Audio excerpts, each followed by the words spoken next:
Hi everybody and welcome back to Lost Genre Reddit Stories. Quick info before we begin. I read the original story and the first update about 3 weeks ago, and now we're back with the final update. So you can enjoy the whole story or just skip to the final update. Now let's get started. This post is from the subreddit Relationship Advice and it's by user ThrowAwayAnonymous33. My male 28 fiance, female 28, randomly ended our relationship. Is this abuse? My 28 male fiance, 28 female, has always been very controlling. She gets upset when I don't do things exactly right and often contradicts herself. She wants me to go out and be more social, but will call and yell at me when I do. She wants me off my phone, but sits there on hers. She wants me to go to the gym, but complains when I'm there too long. Honestly, I've been pretty love-struck, so I didn't really pick up on these things until everything fell apart.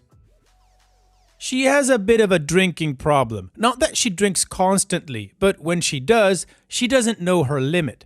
With wedding planning and my busy work schedule to pay for the wedding, she tends to go out on weekends with her friends since I'm home late anyway and she enjoys it. So she deserves to unwind after a busy week. We typically do lunches and overnight trips when my schedule will allow it. And when I'm off in the evenings, we make dinner together to connect. She's nitpicked before, but I kind of wrote it off as her personality and always adjusted. For example, she didn't want me running the washer or dryer so much, so I went from twice to once a week. I work 2 jobs and one is construction, so my clothes get dirty fast. She thought I had too much clothes, even though we each have the same storage space, so I donated the clothes she didn't like. She didn't like it when I cooked late coming home from my second job, event staff, so I would pick something up on the way home. I felt like this was regular couple stuff. All in all, she's been excited about the wedding and our new apartment, so I thought everything was good. Long story short, a few weeks ago, she came home hammered, which is nothing new, but she got outright mean. I wrote it off as just being drunk. Sometimes she playfully teases me when she's drinking. But when she sobered up, she was still really mean. Her controlling attitude escalated until she was pretty much unbearable, and she ended up telling me she deserved better and that she wanted to start over and I needed to leave. She started listing all these weird faults. I don't get along with her friends, who I have never met because they don't live in our country. I don't make an effort with her family. I'm very close to her brother. We game often together and we have dinner with her parents once a month. And that I'm too dependent on her. I do tend to put her first a lot, but I kind of thought that was normal. Then she basically told me to leave. I gave her some space and slept at my brother's a few nights, asking how he thought I should fix this. And it was then that he pointed out that she is kind of abusive, so maybe this was a good thing. I don't know, she's still the love of my life and I can't wrap my head around all this. After a few nights, I went back because I needed more clothes, but also because I wanted to see if we could talk things out. She flat out refused and said her friends all agreed. My issue now is she is downright hostile. She is nice every so often when she wants something, but other than that, she is short, cold, often annoyed. She basically said we're done and she's keeping the apartment and I need to figure it out. Then radio silence for a month outside of a few drunk I miss you texts while I couch hopped. The last time I went over to grab clothes, she kissed me and basically said she wished things could be different and talked about the proposal and all the little things we've done together. So I tried to talk it out again, but she got super angry and kicked me out again. Now she is telling me I need to pay half the rent because I'm on the lease. I spoke to the landlord about potentially removing me from the lease, but he said she has to agree and she's refusing. She's refusing to agree to sign the lease over to someone else. What can I even do here? My brother pointed out that since I'm on the lease, she can't keep me from staying there, but the apartment is small, being practically on top of one another. I can't see how it will work with her behavior. She's refusing to even be civil. I asked her to reconsider finding a new tenant, and she basically says she doesn't see why she should have to move just because I couldn't change. My brother said I could make a case for abuse to get out of the lease, but I don't want to do that to her. She can be mean, but she's a nice person when we've been together for 6 years. I just feel like that's a step too far. My mother agrees. I honestly don't think this is abuse. Is this abuse? They're really pushing that I go forward with this, especially after my brother read some texts. But I feel like if I end the tenancy citing abuse, that's dishonest and could further upset her. Now, I'm not going to repeat my commentary again, but it was along the lines of, yeah, it's an abusive relationship, you need to get out. So now, let's check out the community comments. Investment Classic 67 says, she wants you to pay but not live there. That's financial abuse. Besides the rest of it, you sound like a great catch. Move on, but get off the lease first. Moose Planer says, yes, everything you mentioned is a form of abuse, and abuse is about patterns of behavior, and well, this certainly is a pattern. Financial abuse is very common. It's not unusual to create a situation where their victim is on the hook for money. But she is controlling as all hell. Her contradictions are contradictory because keeping you on edge is the entire point. Make your case for abuse or pay half the rent for the remainder of the lease. Save all your correspondence with her. Bring any witnesses you can. She will no doubt use her charms to manipulate the judge. If possible, talk to a lawyer about this. Stupid Bitch PhD says, I only had to read the first paragraph to agree it sounded abusive. Then in the second paragraph, I read she's an alcoholic. Yeah, she is abusive. You were right to get out and I would stay out. Even if it may irk her to have you around, it'll be just a bad situation for you, if not worse. I wouldn't pay her rent. Legally, you likely owe her. But if she is refusing to find a new roommate just out of spite, she may have a difficult time trying to sue you for it. Narwhal Pants says, she's extremely controlling and seems abusive. I don't know about Ontario, but where I live, if two parties are on a lease, they're both responsible. But if one person leaves, the other person is 100% responsible. Look up the laws where you live. You may be able to just leave and not be responsible. Sorry you're going through this. I hope you can heal from this quickly.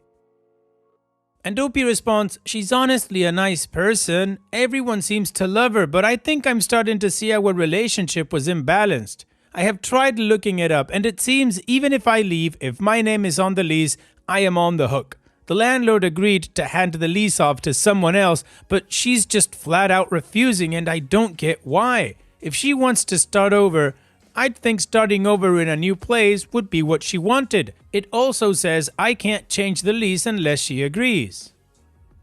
And Renocow says, at first I thought that the purpose of your post was to get advice about whether to cancel the wedding engagement and break up, but it sounds like actually you're just asking about how to handle the apartment lease? I think she's abusive, but even if I'm wrong, the bottom line is that regardless of whether her behavior fits the exact definition of abusive, she's hostile and selfish and unstable and drunk.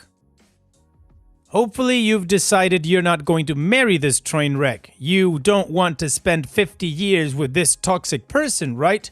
As for the apartment lease, go consult an expert. Go see a lawyer who knows about local rent laws. If you can't afford that, in some cities, there are non-profit tenant rights organizations that have lawyers who do pro bono consultations.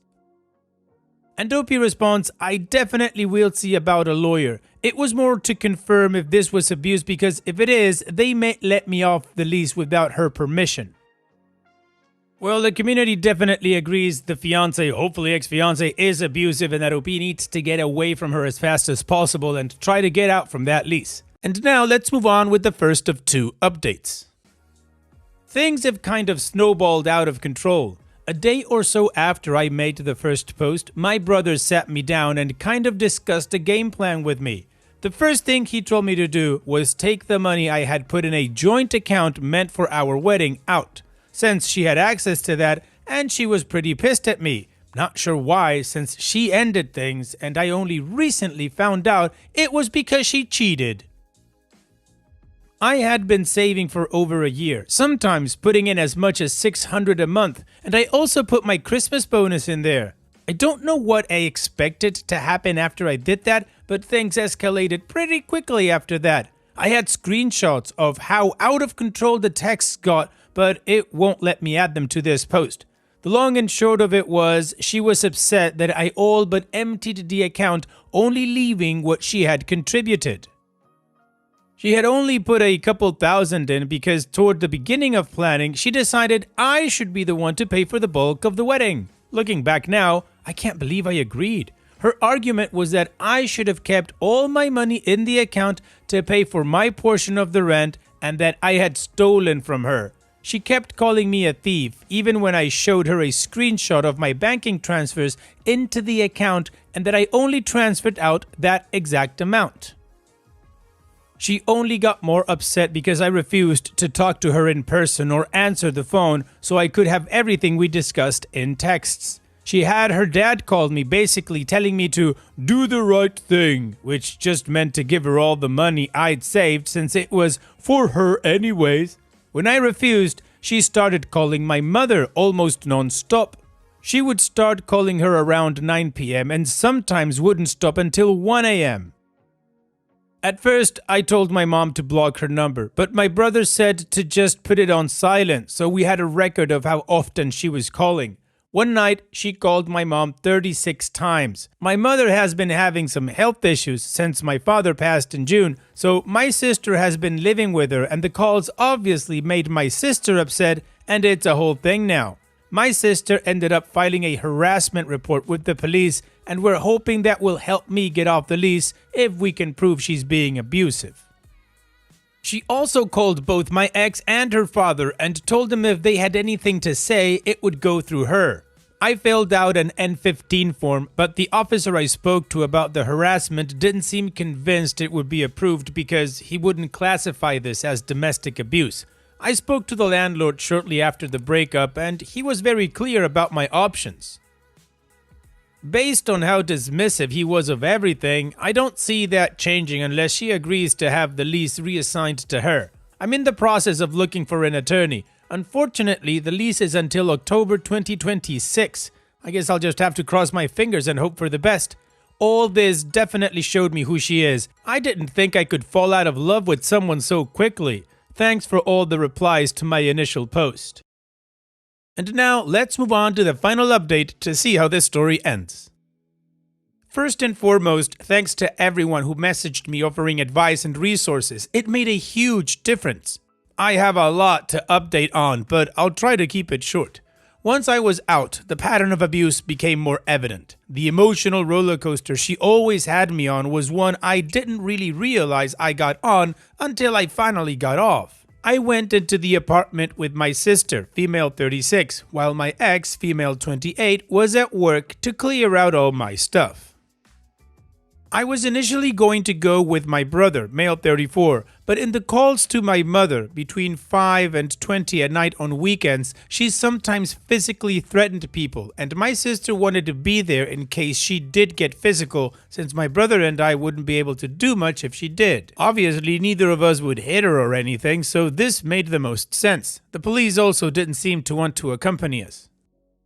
We cleared the bulk of my stuff out, but unfortunately, she did come home early because, well, that's been my luck lately. She yelled a bunch, which we ignored, but unfortunately, my sister spoke to her before we left because a bunch of my stuff was missing. I didn't care about a lot of it at this point, but my sister was upset the PS5 was missing, so she told her she didn't know where she put it, but she needed to get it because she wasn't leaving without it. Tensions were obviously high as my sister is currently living with my mom taking care of her, so she's been present for the non-stop calls on the weekends. When my sister kept pressing her about it and ignoring everything else she was saying, my ex picked up a picture frame and threw it at me for bringing her here. At this point, everything boiled over. My sister got between us, and when she slapped my sister, a fight ensued. Long story short, police arrived and my sister told them she wanted to file another report. which made my ex surrender the PS5 and admit she had thrown a bunch away. Because of all this, the landlord was made aware and I've been taken off the lease. A few days after, her mother called me. She basically wanted me to reconsider the reports filed because she was worried my ex would have charges that would follow her around, and she didn't think it was fair after I called off the wedding and abandoned her. I told her that she needed to have a conversation with my ex about the lies she was telling and her harassing my mother before I hung up. I later spoke to her brother, and it seems like at least he and her mom are backing her into a corner and questioning her for what she originally told them and her behavior. I'm hoping, if nothing else, that pressure from her family will keep her from keeping up a lot of her behavior since the split. If not, we have next steps planned. My mother and sister have restraining orders at this time. We have no plans to drop any charges. As much as I loved her once, I'll never forgive her for what she did to my mother while grieving. It's all been really crazy, and I'm truly grateful to be out of the thick of it, hopefully. That was the long and short of it. Hopefully, I'm done now and there won't be any more updates. Thanks for listening to me and helping me through all of this. I don't know what came from that conversation, but her mother did send mine flowers, so I'm guessing at least some truth came out. Anyway, I'm hoping to put all this behind me at this point. Now that I'm done with the apartment headache, I'm going to grief counseling with my family and working on starting over. Wow, OP, your ex chose to go down in flames. Nothing admirable in that. But the good thing is that you're out of it, as you say, and you're over her, and you can move on with your life. So on that note, here's wishing you the best, OP. Thanks so much for sharing, and take care. And now let's finish this video with a mood booster post. This post is from the subreddit Malicious Compliance, and it's by user I don't want to sign in. Don't want to play? No problem. I've worked in computer security for a long time. A security policy that I'm sure most of the audience here is familiar with is that you always lock your computer when you walk away. Even if you're an accountant or receptionist, you just can't leave your machine unlocked ever. About 10 years ago, my team would have fun with this. If you ran to the bathroom or even had a conversation with your back turned, someone would sneak up to your computer and jump on the chat client or even email and say something silly or stupid like, "Does anyone know the meaning of life?" or some other random thing. A lot of the teams would do this, and it was mostly harmless, but also was supposed to shame you into remembering to lock your computer before you walk away, without reporting you to security for your formal reprimand, retraining, write-ups, disciplinary action, job hunt. Everyone knew it was good-natured, and when the messages went out, everyone had a good laugh. One day, a new guy shows up, and he leaves his computer unattended. I introduce myself, shake his hand, chat him up a bit, and finally tell him he needs to lock his computer when he walks away. It's company policy. He probably ignored that in the training, but it's a big deal. Sent him the documentation because he thinks it's stupid. Again, we're in the security umbrella.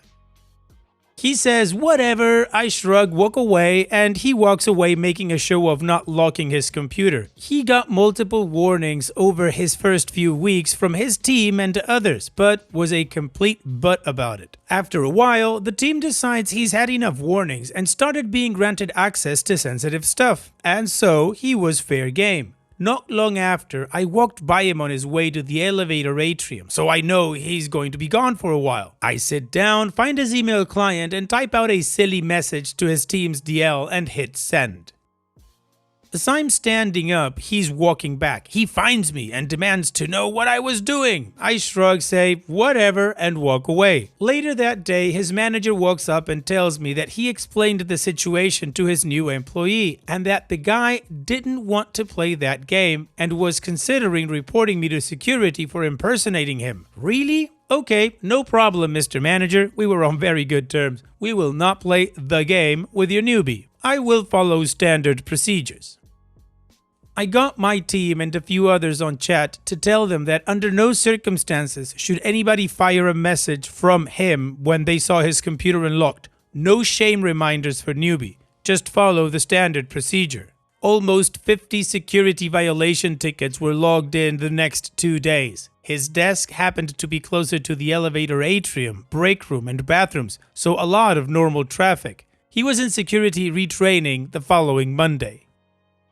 We were in an open floor plan and I could see how mad he was, talking to his manager and gesturing in my direction quite a bit. Not my fault, I had only opened 2 tickets. His manager asked me to let up. Sorry, just following standard procedure. If I don't report these violations, I'm liable. Dude's computer was locked for the rest of that Monday only. The following day as I walked by, there was his email for all eyes to see and newbie nowhere to be found. He happened to be getting coffee, which was my destination as well, and I noticed he forgot to lock his computer. He cussed me out and sped walked back. The damage was done. He'd already had a dozen tickets opened by others, and the security policy had changed at some point. Now it was a quick retraining and straight to disciplinary action, no write-up. He had to attend a meeting with his boss, director, and some security folks. I would find out much later that he got put on a security-related PIP. He was gone in a week. No one was out to ruin anyone's career here, but if you want to work in security and flagrantly violate policy because I don't know why, well, you don't belong there. I agree, OP, fine. If he didn't want to play the game, that's absolutely fine. But then he needs to follow procedure and lock his computer every single time, and if he doesn't, accept the punishment. I guess he learned 2 things. One is office culture when it's positive, and the other one is he's not going to work in security, I guess. Thanks for sharing, OP. And that's it for today's video. Thank you so much for taking the time to watch it. Now, if you've gotten to this point in the video, I assume that you like these stories that I'm reading out, so here are a couple more that you might enjoy. And if you don't have any time to watch another story right now, save it for later, and also, don't forget to hit that subscribe button.